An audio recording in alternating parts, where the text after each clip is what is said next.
Welcome to our channel. మనం చిన్న పిల్లల్లో తక్కువ ఏజ్‌లోనే మనం చూస్తూ ఉంటామండి ఈ ప్రాబ్లమ్ గ్రే హెయిర్ ప్రాబ్లమ్. అదే అండి తెల్ల వెంట్రుకల సమస్య.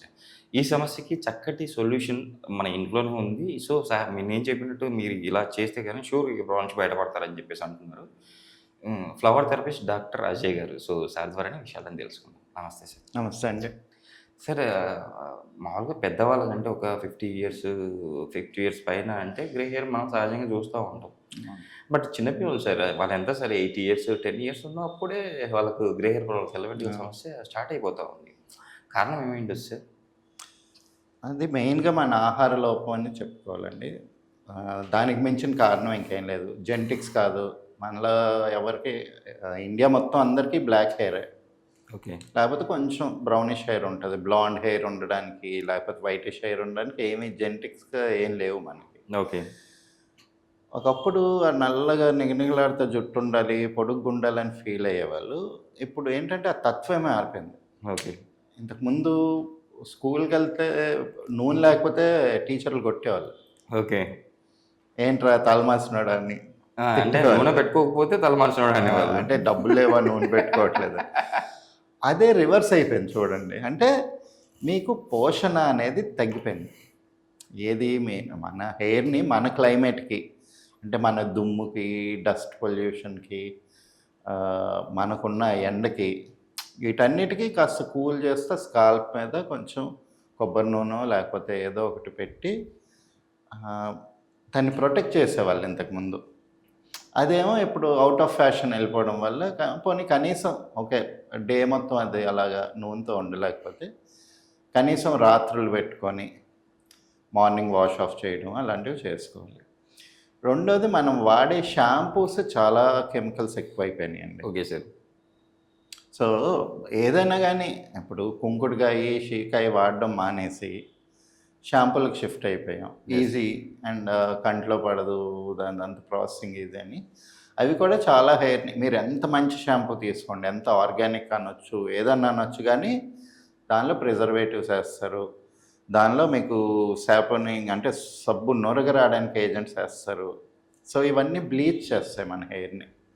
సో మనకు ఉన్న జీవాన్ని తగ్గిస్తున్నాయి. మూడవది ముఖ్యమైన కారణం ఏంటంటే మనం తినే ఆహారంలో హార్మోనల్ డిస్ట్రప్టర్స్, వీకనింగ్ ఏజెంట్స్ ఉన్నాయి. మెయిన్గా పౌల్ట్రీ. జుట్టు తెల్లబడుతుంది అనేవాళ్ళు కోడిగుడ్డు ఫస్ట్ మానేయాలి. ఓకే. అది ఎవరైనా కానీ. ఓకే.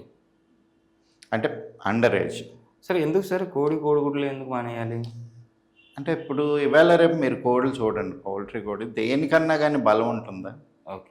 ఒకప్పుడు మన నాటుకోడి పెట్టలో చూస్తే హెయిర్ అంతా నిగనిగలాడుతా బొచ్చు ఇలాగ వచ్చేది. ఎస్. ఈ పౌల్ట్రీ కోడిలో ఒక్కదానికి కూడా ఉండదు, అంటే పట్టుకుంటే ఊడొచ్చేస్తాయి. ఎస్. సో అదే తత్వం మీకు క్యారీ ఆన్ అవుతుంది. ఓకే. సో మీరు తినే ఆహారంలోని స్ట్రాంగ్ బోన్స్ కానీ స్ట్రాంగ్ హెయిర్ కానీ కాజ్ చేసే ఏజెంట్స్ లేవు. అండ్ ఇవన్నీ కూడా హార్మోనల్లీ డిస్టర్బ్డ్ ప్రోడక్ట్స్ కాబట్టి వాటి నుంచి హెయిర్ లాస్ కానీ హెయిర్ వైటనింగ్ ఇవి అవుతుంటాయి. ఇంకొకటి చైనీస్ ఫుడ్, మెయిన్గా అజినోమోటో, ఇవి మెటల్ టాక్సిన్స్ కలిపిన ఫుడ్ ఉంటుంది కదా. ఓకే. ఇది అవాయిడ్ చేయాలి. ఓకే. అంటే ఒక రకంగా అందరికి అర్థమయ్యేటట్టు చెప్పాలంటే మనకి పంట బాగా రావాలనుకోండి, ఫస్ట్ గింజ క్వాలిటీ ఇంపార్టెంట్. ఓకే. మనం ఏ సీడ్ వేసాం అనేది. తర్వాత ఆ గ్రౌండ్కి వేసిన ఎరువు, అక్కడికి ఇచ్చిన నీళ్ళు, అంటే దానికి ఉండే మన స్కాల్ప్కి ఉండే పోషణ. ఓకే. అది వేసిన తర్వాత దాన్ని రెగ్యులర్గా మెయింటైన్ చేసుకోవడం. ఈ మూడిట్లో ఏది చేయకపోయినా కానీ పంట పాడవుతుంది. ఓకే. సో మీ హెయిర్ని కూడా ఒక వ్యవసాయంలాగా చూసుకొని దానికి కావాల్సిన జాగ్రత్తగా పోషకాలు ఇవన్నీ మనం అందించుకోవాలి, మనమే తెచ్చుకోవాలి, మనమే ఆ ఫుడ్ నుంచి మనం తీసుకోవాలి. అంటే మెయిన్గా ఏంటంటే అండి, మనం కన్సిడర్ చేయాల్సింది మనం తిన్న ఆహారం డైరెక్ట్గా హెయిర్కి వెళ్ళదు. ఎస్. ఫస్ట్ తిన్నది రసంలోకి వెళ్తుంది, అక్కడి నుంచి రక్తంలోకి వెళ్తుంది, అక్కడి నుంచి మజిల్లోకి పాస్ అయ్యి మజిల్ నుంచి బోన్కి వెళ్ళిన తర్వాత ఆ బోన్ నుంచి హెయిర్కి స్ట్రెంగ్త్ రావాలి. ఓకే. సో ఇన్ని స్టేజెస్ దాటాలి, అంటే ఇంత బలం ఉండాలి మనకి. మీకు మజిల్ స్ట్రెంగ్త్ లేకపోతే బోన్ స్ట్రెంగ్త్ రాదు. బోన్ స్ట్రెంత్ లేనప్పుడు హెయిర్ స్ట్రెంత్ ఎక్కడి నుంచి వస్తుంది? Yes, correct sir. సో మీరు మీ బలాన్ని మెయింటైన్ చేసుకోవడానికి కసరత్తు చేయాలి. ఈ జుత్తుకు పట్టుకునే ఆహారం ఏంటి? మెయిన్గా మనకి ఇంతకుముందు గుగ్గిళ్ళు అవన్నీ వాళ్ళు ఓకే. పెసరపప్పు, అలసందలు, మినువులు, గుగ్గిళ్ళు అన్నీ కూడా శనగలు పొట్టుతోని ఉడకబెట్టుకొని ఓకే. అది రోజు స్నాక్స్ లాగా తీసుకుంటే ఆ పొట్టులో నుండే సిలికాన్, కాల్షియం ఇదంతా కూడా మీకు హెయిర్కి ఈజీగా సబ్స్టిట్యూట్ అవుతుంది, హెల్ప్ అవుతుంది. ఓకే. తిన్నంత మాత్రం సరిపోదు, అది అరిగించుకునేంత ఎనర్జీ ఉండాలి. ఓకే. సో గేమ్, స్పోర్ట్ ఉండాలి, ఎక్సర్సైజ్ ఉండాలి, అండ్ స్ట్రెస్ ఒకటి ఉండకూడదు. ఏంటి, ఇక్కడ వేడెక్కుతుంది అనుకోండి, హెయిర్ ఫాల్ అవుతుంది, హెయిర్ వైట్ అవుతుంది. ఓకే. సో ఎక్కువ ఆలోచించకుండా కరెక్ట్గా నిద్రపోయి మంచి ఎక్సర్సైజ్ చేసి మంచి ఆహారం తీసుకున్నప్పుడు వైట్ హెయిర్ని కూడా మళ్ళీ బ్లాక్ చేసుకోవచ్చు. ఓకే. యంగ్ పీపుల్లో ఇప్పుడు 40+ ఉన్న వాళ్ళకి వైట్ హెయిర్ వస్తుందంటే అది నేచురల్, యూ కాంట్ రియల్లీ, అదొక పెద్ద ఇష్యూ కాదు. ఓకే. కానీ మీరు అండర్ 20 అండర్ 25 ఉన్నప్పుడు పెళ్ళి కావాల్సిన వాళ్ళు ఇంకా వైట్ హెయిర్తో సఫర్ అవుతుంటే మన లైఫ్ స్టైల్ తోటి కొన్ని ప్రాక్టీసెస్తోని దాన్ని రివర్స్ చేసుకోవచ్చు. Okay sir. దీంతో పాటు ఏమన్నా ఇన్స్టాంట్గా బ్లాక్ చేసుకునేటి ఏమైనా రెమెడీస్ ఉన్నాయా? అంటే రంగులు ఇవాళ రేపు చాలా దొరుకుతున్నాయి, అవి వేసుకోవడమే. కానీ ఒకటేంటంటే ఫస్ట్ హెయిర్ హెల్తీగా ఉండాలి స్కాల్ప్లో అని అనుకున్నప్పుడు కొన్ని టెక్నిక్స్ ఉంటాయండి. ఒకటి ఏం చేయాలంటే మన ఎవ్రీ 15 డేస్కో లేకపోతే 1 మంత్కి ఒకసారి జలనీతి అంటాం కదా, అంటే గోరువెచ్చటి ఉప్పు నీళ్ళు లాగా క్షీరనీతి అంటాం. ఓకే. సో ముక్కులోని